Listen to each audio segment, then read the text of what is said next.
What's going on this week in Nerf? Welcome to This Week in Nerf, your source for first-party, third-party, and community Nerf news. I'm Adriana, and I am late this week because I just completely brain farted, thought it was a different day, realized at 1 a.m., oh, we didn't film the video. Oops. But we're here now, and we're going to do the news. Last week, we learned that the Canadian release date for the Adventure Force Aeon Pro was October 1st. But user Sheznazdabadaz on Reddit found an Aeon Pro already on the shelves at Walmart in Edmonton, Canada. It's pretty awesome that the Canadians got the Aeon first, since Americans got the Nexus first, but I just cannot believe it came out this early. He also was kind enough to share a photo of the barcode so that others can find this blaster a little bit easier as well. He also said that they did not yet have the dart packs or the Nexus, so right now it's just the blaster and no refills. So hopefully those come soon so that the people buying the Aeon Pro are actually able to fire it more than once without going and picking up all of their darts. We also get a look at the internals thanks to Reciprocation Props, who posted these images on Reddit.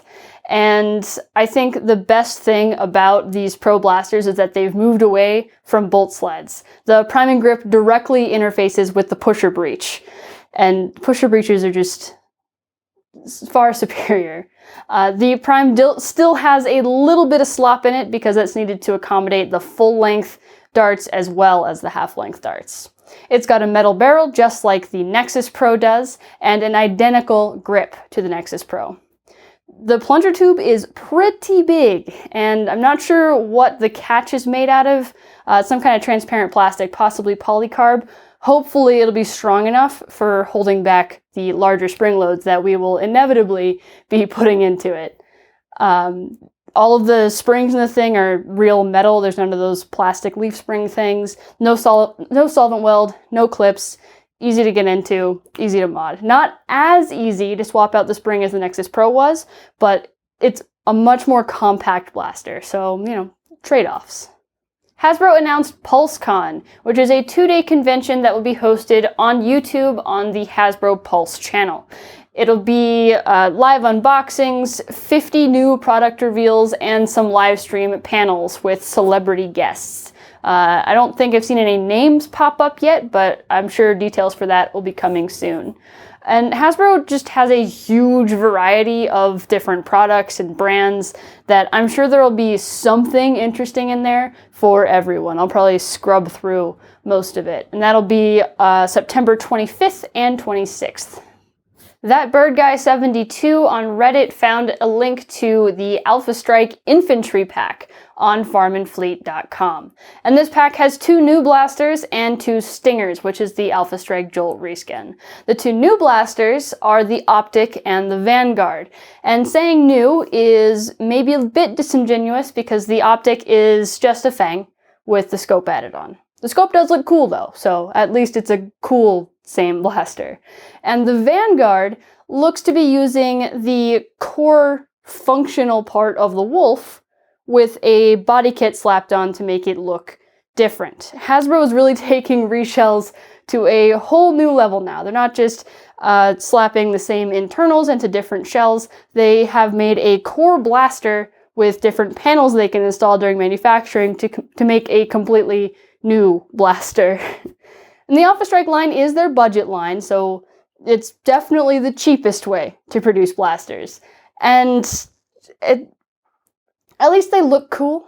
It's actually kind of interesting how they're able to, especially the Vanguard and the Wolf, that's actually very clever to be able to have completely different shapes and exactly the same functionality and core. But just like the base blasters, the whole Alpha Strike line is entirely front-loaded springers. I know that the Vanguard kind of looks like it could be mag-fed. It is not. It fires 1 dart out the front after you load it in, I guess, to that little weird gap thing. But at least it looks neat, and it will probably be at a very reasonable price. You may have seen the Zeru Xshot Crusher 1000 Dart Challenge, and there were a lot of people that were sad that this was limited to influencers and that they'd never be able to do it with their own Crusher blasters. But times are changing, and now there is a 35 round belt that is available on Amazon Singapore for 20 Singaporean dollars. And that is roughly 15 US dollars, so I'm sure it'll eventually end up stateside. So if you wanted to do the 1000 Dart Challenge, you'd need 29 belts. But let's assume you already own one that came with your Crusher that you also already own. That's 28 belts at about $15 per belt, and that ends up being $420. Crush it. I don't know why you'd want to actually do this challenge, though. All of my friends that did the challenge just looked utterly exhausted afterwards. I don't know if it's actually worth it. So maybe just pick up 2 or 3 to have decent capacity on the battlefield. It's just pretty cool it's an option now. A listing for the Ultra 6 appeared on Walmart over the weekend, and what's strange about this is that the description for it said Ultra 7. Or at least it did at the time. It's been changed now to say Ultra 6. But Professor Physics placed an order at the time it was posted and received a Pharaoh. Something was seriously wrong with that listing to involve 3 different blasters. But at least Professor Physics was kind enough to post the internals of the Pharaoh on Reddit so we can get a look at it. And the very first thing I saw was just, that's a lot of blocks. It's not actually going to impact how difficult it is to mod, really. It's just strange to see so much useless plastic that we're just going to end up ripping out anyway. The plunger tube is a pretty decent size, and he says it's really, really easy to swap the spring, so that's really good. He also got a great look at the mag and compared it to some other magazines. It's the same length as a Talon, and surprising me, nearly as wide as a standard magazine. I thought it would be smaller than that. But my favorite part of this blaster are the gold darts that it comes with. I just really like those. They should have been that way from the start. If you're going to use these ultra darts, at least use the ones you can see on the ground. Plus, I like yellow. The Fortnite SR looked like it was briefly in stock and now sold out. But user C5KO posted on Reddit that he got his. And we already knew that it wasn't a revolver, it was just a 4-dart Smart AR, despite looking like a revolver, which is, still hurts my heart. But he was kind enough to show the internals of this blaster, which we have not seen yet, and it appears to be just like a Persuader with an itty-bitty baby plunger tube. The difference is they had a lot more room here in this blaster. I don't know why they chose to go like extra small. It does look very wide, but it's incredibly short. It's probably half as long as the Hammershot plunger tube. The Reddit user measured the travel of the head inside of that tiny tube, 11 millimeters. I mean, kudos to Hasbro for getting any kind of performance out of 11 millimeters of travel, but come on, there's so much more room here, and it just was not utilized. At least the grip is removable for easy painting. Last week we talked about Talon's Extra Edge Talon Extender that added 5 darts capacity to the standard Talon magazine.